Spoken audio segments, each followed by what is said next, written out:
You're listening to Nurture Your Zest. I'm your host, Ashleigh King, and I will introduce you to a wealth of interesting, fascinating individuals from all walks of life who will share their stories, how they've overcome challenges, and you will find out their top tips for success. Through this podcast, you can gain tips to grow and change your life and the way you see the world, and help you to nurture your zest.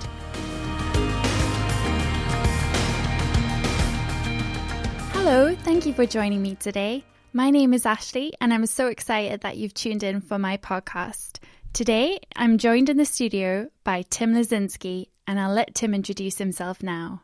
So my name is Tim, and I run TL Multimedia, which is a small media company in the heart of Newcastle. We do all kinds of stuff. We do everything from animation, videoing, and audio production. So we do podcasting for people as well. The company started up in 2012, and it's kind of grown a little bit from being just one desk in a shared space with a few freelancers to me and my one employee currently, Alice. That sounds really exciting, Tim. I've recently joined the startup scene in Newcastle as well, and I have to say it's a very exciting space. I'm really interested in your journey. So you started in 2012. How did you decide that you wanted to become a business owner? How did that idea come around? So one of the things that I wanted to do was I wanted to work more in 3D graphics than in other things. So that was my kind of aim. I'd been teaching for about 6 years, and I got frustrated a bit with the cycle of having learners get to the point where they were about to go to university. I taught in further education. So you'd get like a group of young learners to a point where they were kind of great, getting to the pinnacle of their education, and then they'd go, and you'd be like, bye, and then start again with like begin again and the basics. So I wanted to kind of do sort of, I wasn't sure whether it would be like just freelance graphic art stuff, art for games or animation. But I did a film degree many years ago now. And so initially I didn't actually want to do any filming because it was just me. And very consciously, I was like, yeah, filming is really hard.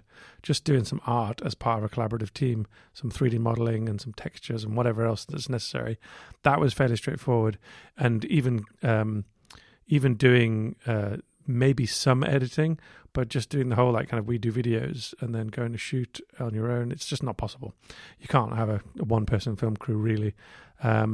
So I started up in Birmingham Science Park, and that was part of what I'd been doing, teaching this multimedia qualification. It was a BTEC. Part of what I was doing was engaging with the industry, and the industry, as was in that moment, was the animation and the video game development industry in the West Midlands. And so I was going to these events, which were at the Science Park. It's actually called something else now. They've got like Innovation Campus Birmingham or something like that. But anyway, so you go to these events and you network a bit. And I was like, oh, this would be great. I'd love to go and just run my own business. And one of the things that commonly was said by people who'd worked at big video game companies and they were starting out for themselves, so making little indie game studios, was I got a redundancy, and then with my severance, I started up a business. And I was like, oh, it's really hard because I teach so many different things. They'll never give me a severance. But an opportunity came. I took a severance and then I started up. That's really interesting for me to hear, because actually I started my own business once I was made redundant unexpectedly. So that is curious to me that I'm in a similar situation there. I always think that people who find the courage and strength to follow their dreams are really inspiring. And I hope that listeners who maybe are thinking about that themselves might consider new options too. I'm just thinking about what you've said there about, some of your circumstances changed to allow you to think about new ideas. And it must have been quite scary at first, especially as you said, you were in a shared space, you were working with other creatives. How did you manage your time? How did you find your best productivity? Did that take some time? In a way, but as a creative individual with a lot of graphics and kind of visual arts kind of background, I was just like, I'll set myself lots of little projects, like I need a banner and a logo. So you kind of like, and I need a website and things like that. So you start off by going, well, I'll treat myself as a client almost, but I didn't really think of it that way. I just like, these things I need a list. Here's a list of things I need, and I'll have those ready. And then I guess, for want of a better term, looked into a fairly large contract for a small business. I was like, it wasn't that all that much. It was about 10K, but it made me have to do something. But one of the things that when I taught, I hated doing like marketing. Just so much effort to create like the paperwork. So any of the admin of that, I didn't really want to do it. My favorite thing on the course I taught was to do Maya, which is this 3D package that is used in Hollywood and all over. So as it happened, the thing that this first contract required me to do was to just make some models from scratch that were to spec. So they were bespoke 3D objects to go into a 3D learning environment. And it was like stuff like binoculars and a coat, it was like an outward bounds, like field trip, was the theme of the thing. So I was just like, this is like being on holiday. I'm doing the thing I really love doing. Not that necessarily you just want to work all the time, but I was having fun and I was doing what I wanted to do. My work was liked, and it filled it. It was very much, oh wow, we really needed this. We're glad you're doing this. And I was like, this is great. People are glad I'm doing this. And I mean, and I wasn't, because I worked either in the space I worked in, or I could work on a workstation at home. I would get up at 7:30 and be working with a coffee in my hand at 8. And then I might finish at about 8, and just work through the day. So that's really exhilarating, like in a creative zone where you just work. But at the same time, it's not sustainable in the long term. So initially I just said, well, I didn't work on the weekends. So I was like, right, I won't work on the weekends. But then, because I didn't have any like prep or marking to do, it reminded me of when I first left school. And I was like, oh, there's no homework. What do I do? What do you do with the evenings when you've got no homework and you've been like doing your A-levels and you're really rammed up to like revision and like lots of stuff like that? So occupying yourself, the task is to really think about what you want to do. And as it happens, I did a couple of MOOCs, massive online open courses. I joined edX, which was quite new. That's sort of a conglomerate in America of free open courses from universities like Georgetown, Harvard, and MIT. So I did a couple of philosophy units just to have something to do on a Sunday afternoon. So I sort of set aside Sunday afternoons going, I'm going to just self-develop a bit, but not self-develop like learning more software. I wanted to do something that was a little bit different from the weekly work. That's really interesting, because I think it's important to always learn new things, to feel imaginative and to be curious about the world. And I'm really interested in what you were saying about working hours and creatives, because I find that my creativity always hits around 2:30, 3:30 a.m. But in the working day, that's not ideal. So I have to try to work around that. And I wonder, do you think there are any creative habits that you have that as a managing director you've had to be more organized around? I guess sort of. It's because when you do stuff yourself, and you're very much you have an idea of where you want to be next with whatever task it is. So in whatever process, whether it's modeling or videoing or whatever like that is, the chain of what comes next in your head is there in your head.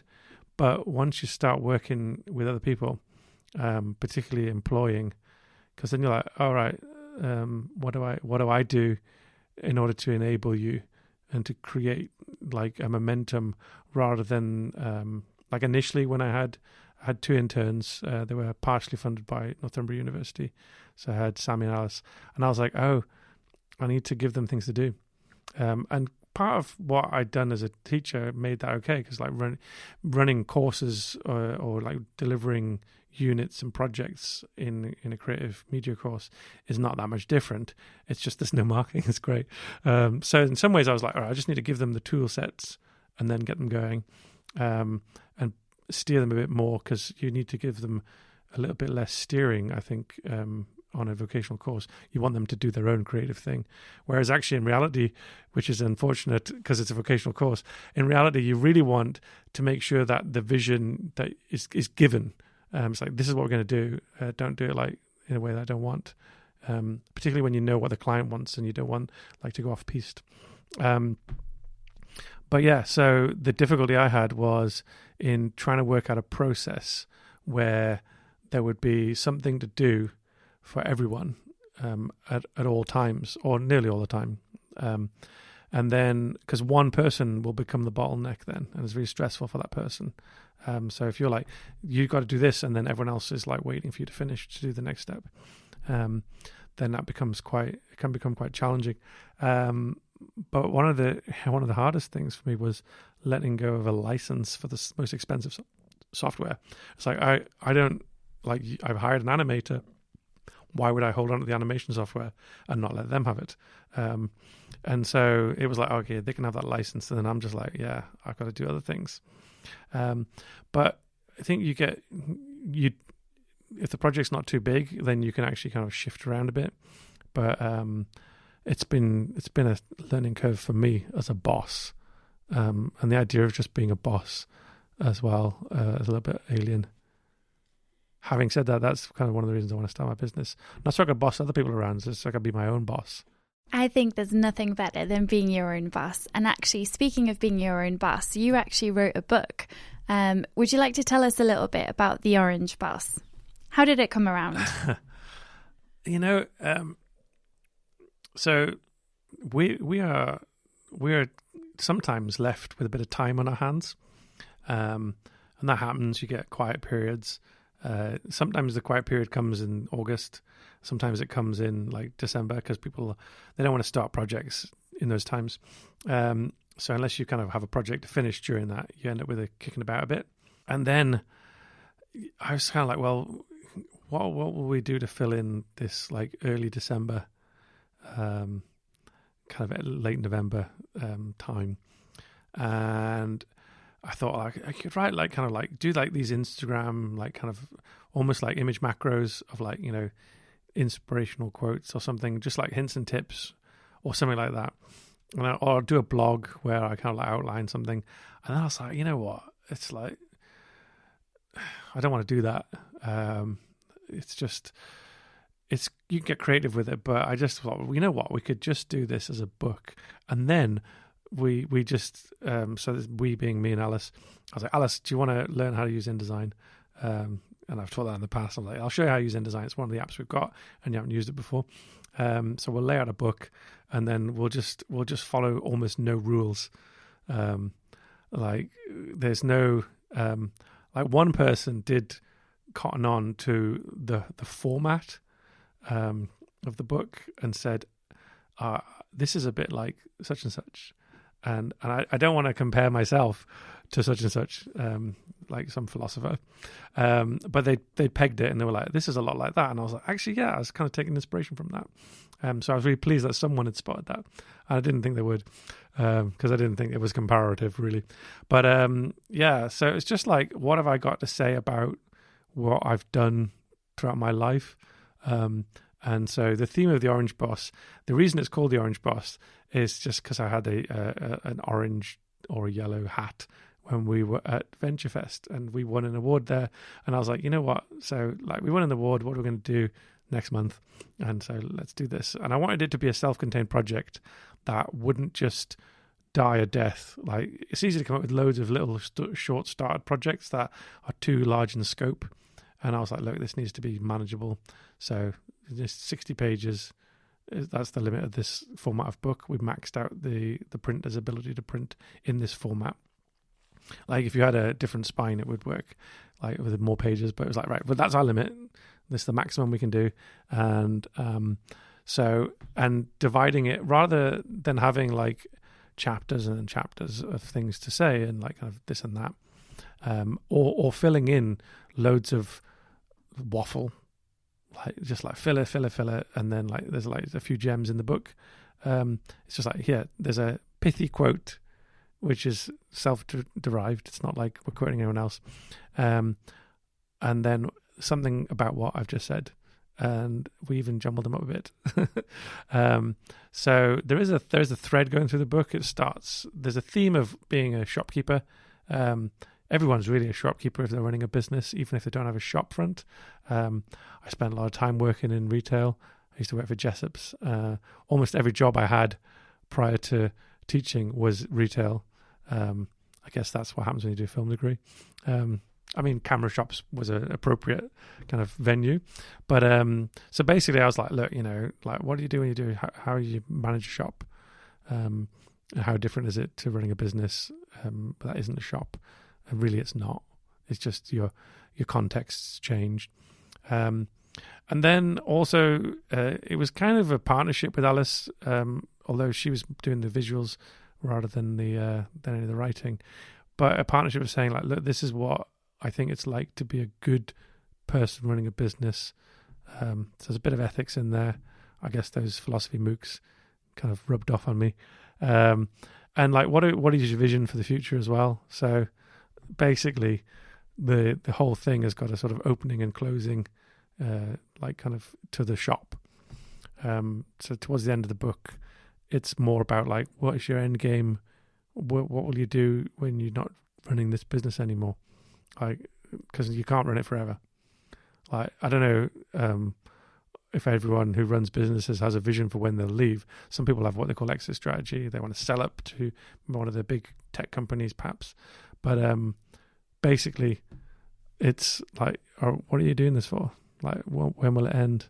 And what will you call happy when you're ended with the business that you've got? That's a really important point, and I think it comes back to one of my favourite TED Talks, which is Simon Sinek's Why and What is Your Why? And I'm sure we're all curious and intrigued about The Orange Boss, but if there was one top tip that you would like people to take away from your book, what I do like about it is that you do have the cards showing different tips, and it is really striking and very concise, as you said, so it's a really nice, quick and easy read. But was there any one particular tip that you really are proud of or you'd like to share? Pride. I wouldn't say I'm proud of it, but I guess I'm gonna do two. There's one bit about just treating people like they're your family. Because even though they're not, they're kind of like in your life. The people who you work with, they're a bit like, the only way you've learned about that, behaving with people in your community, is like family. And so it's like respect and give and take. So even though you might be a boss, these people still rely on you to create a culture and an environment that is that has respect and good give and take. And the other one is about the exit strategy. It's like, what are you going to do? Like, how are you going to end this business? Like, are you going to hand it over, or are you going to just shut it down? When will you know? And like, what are we going to do when you're not running this business anymore? All very important points. So I'm really curious, Tim, you've spoken about your journey and becoming an entrepreneur, and a lot of people say that entrepreneurs are very lonely, or it can be difficult when you are your own boss, or you maybe aren't behaving the same as everyone else doing a 9 to 5, although your studio is open 9 to 5. So I guess in many ways it may feel now that you're established that you do have that usual routine. But how would you... How do you look after yourself? How do you make sure that you're out and about and seeing people, or how do you nurture your zest when you are following your dreams and your creative ideas? I mean, the reason that we're 9 to 5 partially is because, like, when you go to Google and say, here's my business, it goes, what's your opening hours? I'm like, well, I need some. And it's helpful to have a structure for yourself. And Alice, who, you know, is the one employee, needs a structure. Like, kind of, you can't just be like, turn it when you like and work it out for yourself. It's not, it seems like really good to say, oh, flexi time, whatever, but actually that doesn't help because you don't know your permissions. And, you know, it's good to have a nice clear cut time. And so 9 to 5, 5 days a week, it helps me keep a weekend. And then I've got to figure out what to do with film a weekend, and I try not to do stuff that is the same. And so one of the other things that I like to do is make sure that I get out and about lots, network, and go to the positive networking events. I'm not so sure whether breakfast networking is the most effective. And, you know, you've got to kind of get out of bed a lot earlier to get into events that are a lot earlier than a 9 o'clock start. But yeah, so just making sure you're meeting lots of people. Word of mouth is definitely the best way to do business to business. And you're going to meet people in person rather than emailing them and going like, hey, you know, I've got this thing to sell you. I mean, everyone gets the spam of like, your website needs doing or SEO rubbish. And it's like, you know, you don't want to be a spammer. So turning up at networking events and just being a person rather than a faceless email, I think that's good. And it's good to work with entrepreneurs, and it's also good to work with established businesses. So going to targeting and networking in both directions, because you're going to learn a lot from people who are doing stuff that you're not doing. So whether that's people who are starting up when you aren't starting up, or people who have got a lot more experience and are doing scale up stuff, and you can see what they do and learn from their mistakes that they'll gladly tell you about if you're friendly with them. But so yeah, I like to mix it up a bit. It's just a way to stay lively. And as I say early on, I did it in a shared space, and so it's key to have people around you who are having common experiences, and then it's less lonely. I've never felt really lonely in being a startup, because I guess I just gravitate towards wanting to be around people, so I do. And you have the freedom. Well, the hardest thing to do is to maintain those, going to those events. If you get stuck on big projects and forget, and you get your head buried in a project, then you kind of isolate yourself. So I guess if your business is the kind of thing where you're going to have large scale projects like that, take a lot, like months at a time, that you make sure that you maintain a calendar to put yourself to one side, rather than just go, it's great, especially if you're getting paid a daily rate or something. It's like 100 days. It's great. Like, it's like solid. Because then what will happen is you get to the end of your 100-day project, and then you're like, what's next? You've got nothing lined up because you haven't been doing anything else. So you can't just focus on the one client and their massive epic project, because it will demand of you more than you can actually give. I mean, you can give it, but you'll run out of steam, or you'll run out of what's next. And then you'll end up with like months of going, now I've got to find another client, especially when you're early on. And I guess I did do that with that big 10K kind of like project. I was so embedded in it. I was like, oh no, what's next? Because you never know whether that one client's going to give you any more work immediately after. It's not always just handed to you on a plate. Mm-hmm. Okay, so that's really interesting, and it's so good to talk to you. If there was one word that you would use to inspire anyone wanting to start their own business or follow their dreams, what would you say? Just one word to sum up your journey. Start something. That's two words. Start. Do it. Like, do it. There's a lot of people who are like, kind of like, oh, we'll do this eventually. It's like, do. It's like, sounds like Yoda. Yeah, don't just be like, I'll do this one day, maybe, or try to do it. It's like, do it. Get going. Like, start fast, and then iterate quickly.